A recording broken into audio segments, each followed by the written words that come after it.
Insurance players in Africa strategize against money laundering and financial terrorism.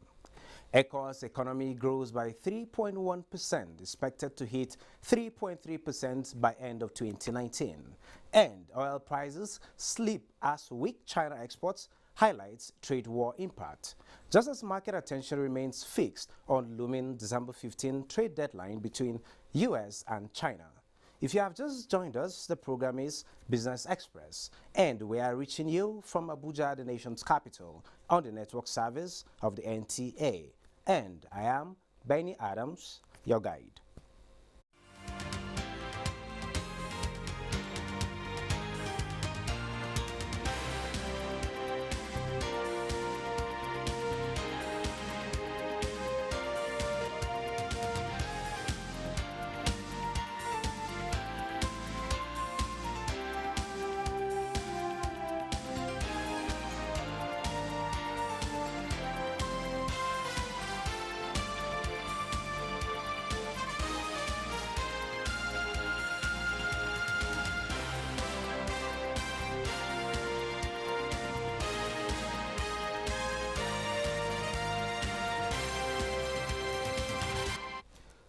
Nigeria will always support mutually beneficial initiatives capable of strengthening ties among African countries. Minister of Finance, Budget and National Planning, Zainab Ahmed, in a message to the African Insurance Supervisory meeting in Abuja, say there is a growing need for assets building and financial inclusion to service the public sector. Now, Leah, how is this playing out, especially around the national development plans? Now, insurance supervisors from African countries are here in Abuja dialoguing on how to make the continent a better integrated one, especially when it comes to risk sharing and absorption. Now, the penetration for Nigeria is actually on the low level, and this is one of the issues the federal government is seeking to address. But earlier on, we took on the acting commissioner for insurance for Nigeria, Mr. Sunday Thomas, and he bears his thoughts on anti-money laundering, as well as the quest to diversify the Nigerian economy. Anti-money laundering and combating financing terrorism is not totally new to the insurance sector, and there have been various initiatives in this direction. Of course, we are conscious of the fact that money laundered are usually used against the state, and as a result of that, various policies have evolved, starting from getting to the contract of insurance up to the activities of those who are insuring, to the point of even beneficiaries of insurance claims. And various guidelines have been issued within the insurance sector. Initially, there was this general perspective that is not applicable to insurance, but of course we know that that's not exactly the case. Everyone is wiser now. If there is a thing that Nigerians should be grateful for this administration, is the political will to diversify the economy. And of course we are beginning to see the benefit. Thank you very much, Leah. The African Development Bank has resolved to partner the Federal Ministry of Agriculture and Rural Development to promote the social agro-industrial processing zones targeted at increasing food production capacity and promoting local, regional and international trade. This was contained in a resolution reached at a two-day dialogue put together by agro-Nigeria farmers. The dialogue themed eliminating the economic impediments to a prosperous commodity agribusiness was aimed at providing long-term solutions to the challenges the agricultural sector is facing in Nigeria. The federal government's Rise Revolution has continued to attract investment from within and outside the country. The latest is the introduction of rice modular milling machines to smallholder farmers. Nigerians in diaspora are the drivers of the new technology. Musa Baba Aliu reports. This is how integrated rice milling machines look like. It's not only big but also cumbersome and capital intensive beyond the reach of smallholder farmers. And this type that most rural farmers use in milling is not effective in terms of quality and texture. Respite is coming the way of smallholder farmers with this mini rice milling modular. The modular has the capacity to mill 110 kilograms of rice per hour. Training local engineers, so that by the time the Japanese go, we will have people that can maintain the machines, operate the machines, and repair the machines. So we've worked on that, and we know that if cooperatives, 2 or 3 cooperative farmers meet, they can contribute money together and they get 1 or 2. The local woman or the local farmer can use this, and to the community you belong, you can do this. If this become available and accessible to farmers, agriculture economists say it will further push Nigeria's milled rice production to additional 4 million tons annually.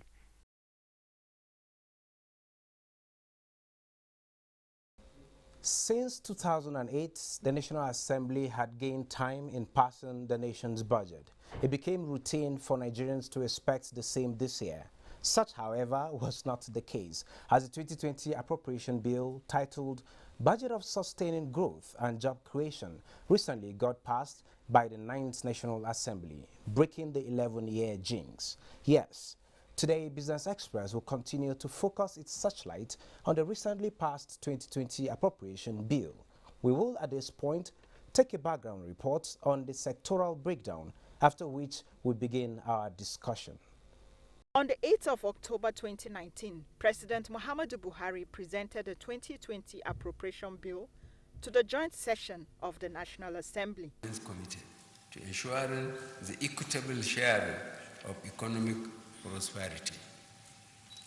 Our focus on inclusive growth and shared prosperity underscores our keen interest in catering for the poor and most vulnerable. 58 days down the line, the Senate has passed the 2020 budget of 10.5 trillion naira, 260 billion naira higher than the 10.3 trillion naira originally submitted by Mr. President. The increase allows for interventions in critical areas such as national security, road infrastructure, mines and state development. The increase came as a result of an agreement between the executive and the legislators. I think we have done so much in a short while. We have given the executive everything they need. We have given them the budget by passing it. We have given them the finance bills. We have given them the public procurement amendment bill. These are central to ensuring that the implementation of the 2020 budget is improved over what has been happening in the last few years.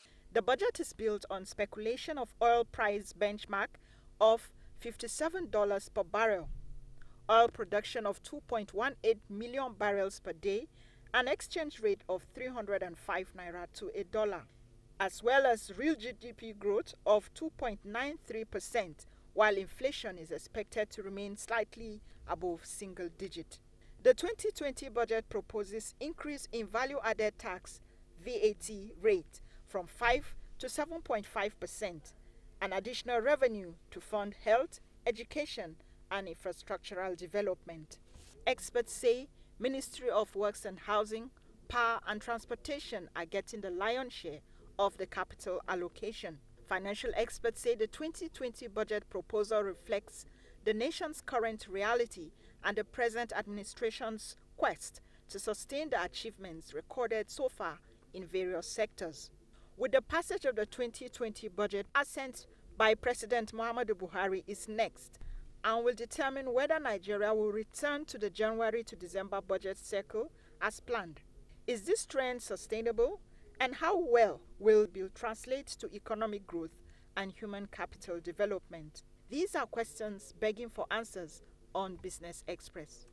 To provide answers to those questions, Moplang, we have with us Nii Akinsiju. He is a financial and investment analyst. You're welcome. Thank you so much. Mr. Nii, after so many years, finally, our budget calendar is returning to January to December after the passage of the 2020 appropriation bill. What is the import of that, particularly its implication on the economy? It's significant. A major undercurrent of economy is predictability and measurability. When an economy can be predicted by stakeholders in that economy, it builds confidence. And the major outcome of that, or any economic activities for that matter, is how you measure. And of course, you measure in either, you measure periodic, you know, in an economy. So it's either you are measuring by months, or you are measuring by quarter or by year. And of course, each quarter of the year has its own character, and I keep saying that the first quarter, that's the first 3 months of the year, the second quarter and all that. And each of those quarters have specific fiscal and monetary authority character. So when you start off on a particular quarter, you know the essentials you are looking out for that quarter. For instance, your first quarter is what you call the start off, and of course, low economic activities quarter, because you are coming from a peak economic activities quarter in the fourth quarter. Where there is so much spending, so much activities, production activities, and all that. Yeah, taking off, and then there's a peak. It's get a peak, and then it comes down. Okay, capital expenditure. Capital expenditure is put at 2.4 trillion, recurrent 4.8 trillion naira, and debt servicing is 2.7 trillion naira. Your thoughts on this allocation? I think the National Assembly reduced the recurrent from 4.8 to 4.4 trillion, you know, in their wisdom. Well, definitely we would be excited by every billion that is reduced on the recurrent side. It will be naturally added to the capital side. The capital side is the most progressive, because that is the side that affects the larger spectrum of the population. The recurrent, you know, only service. Most of that we are looking at the job creation and sustainability and all that. So that reduction, though minimal, but again, it will have its own consequence in terms of impact on the capital side.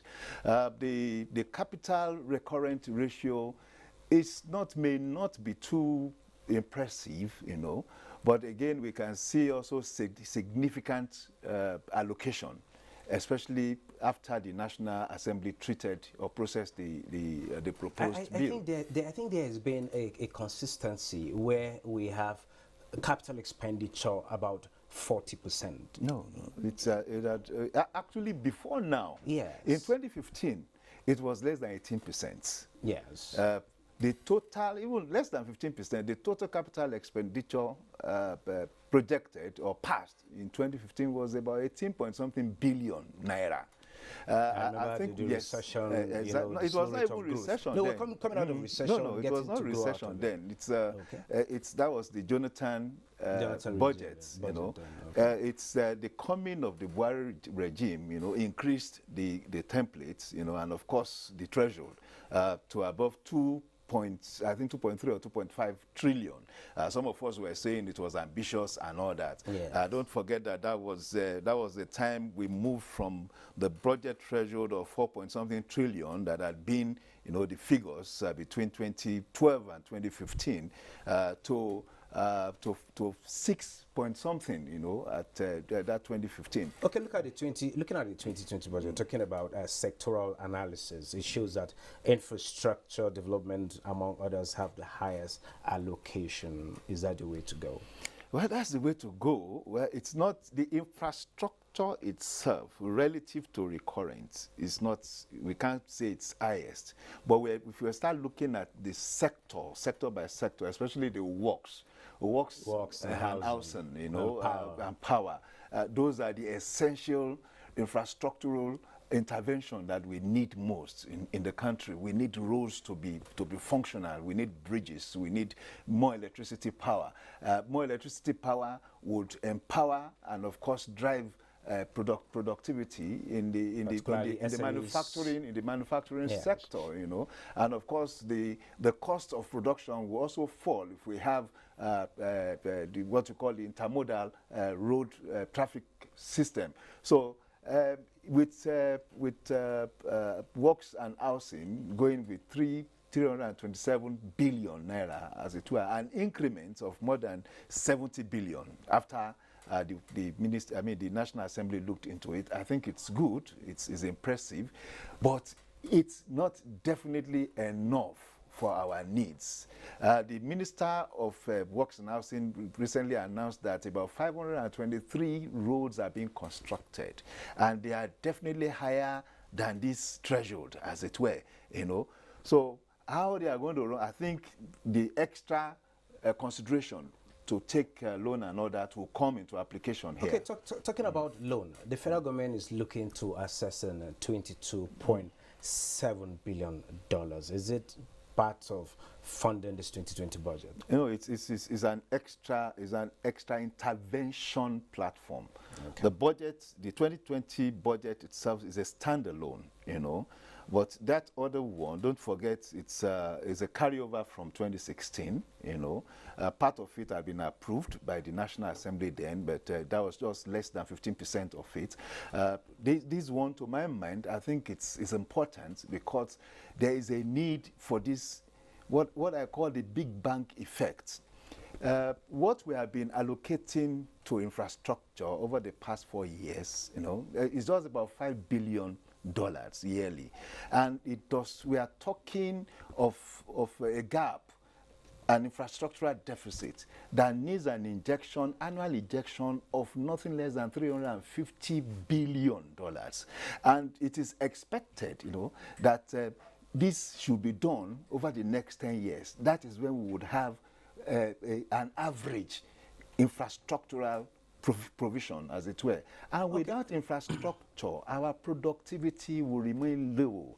And as long as our productivity remains low, our income, capacity to generate revenue as a government will also remain low. And of course, it also impacts the other sectors of the economy, manufacturing, agri, and all that. So it will just be what we have been experiencing. We are in growth, but we were in slow growth. You know? Okay, talking about growth, what happens to the 2019 deficit, and who tracks implementation vis-a-vis ongoing infrastructural projects in the country that needs immediate funding?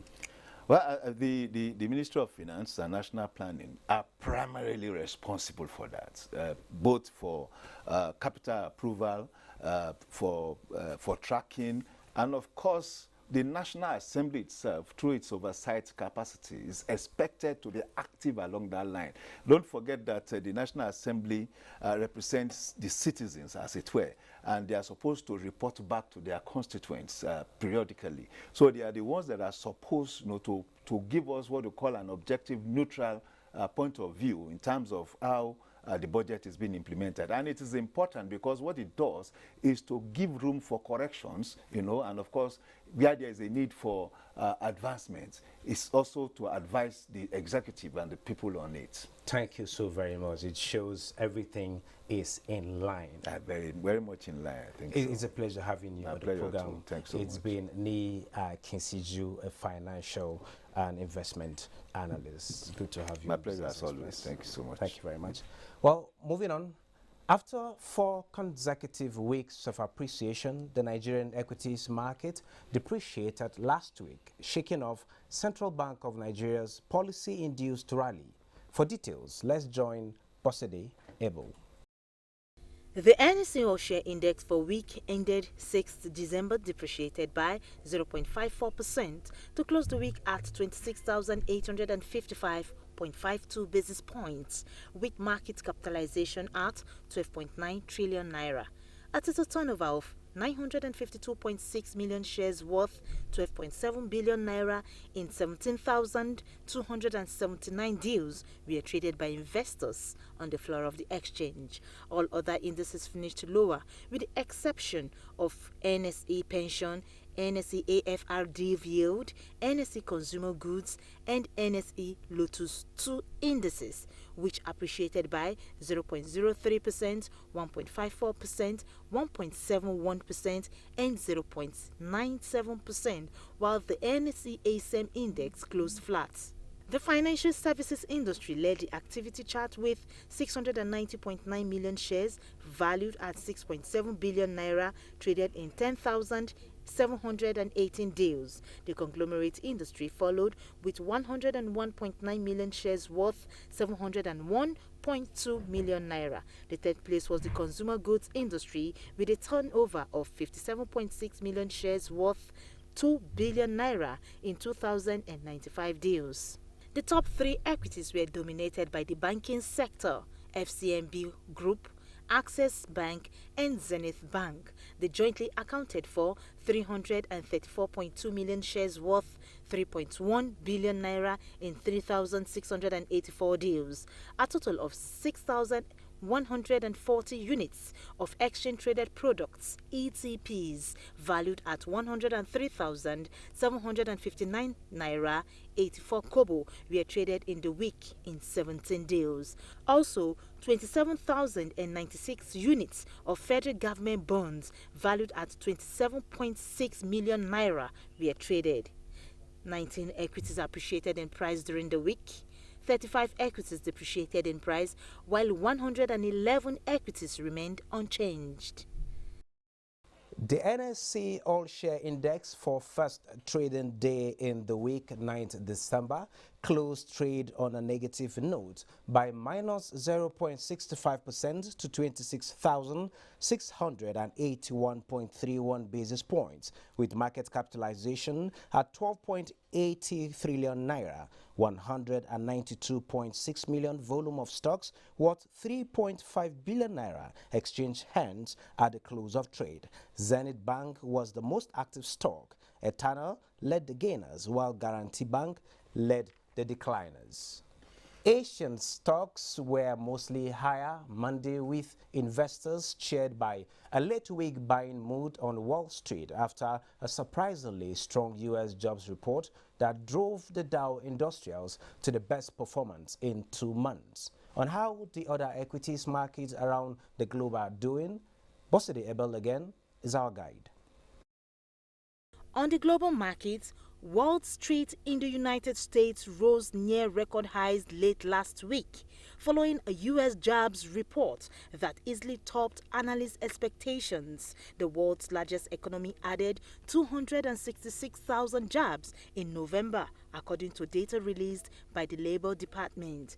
On the other hand, Chinese exports declined in November for the fourth consecutive month, falling 1.1% year-on-year compared to 1% expansion anticipated by analysts. Meanwhile, market participants closely monitored the prospect of a limited trade agreement between the U.S. and China, with less than a week to go before Washington is set to impose even more tariffs on Chinese goods.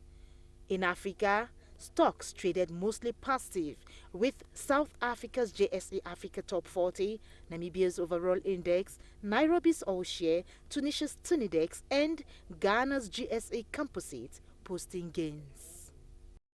Oil prices fell on Monday after data showed China's overall exports of goods and services shrunk for fourth straight month, sending shivers through a market already concerned about damage being done to global demand by the U.S.-China trade war. Up next is a graphic summary for how other commodities are faring.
That's a wrap on Monday's edition of Business Express. Don't forget you can access all previous episodes on YouTube, and you can also communicate with us on Twitter, and the handle is at NTA News Now. The hashtag is BizX. We value your feedback. Do join us again Wednesday for another package. I am Benny Adams, wishing you a fulfilling week.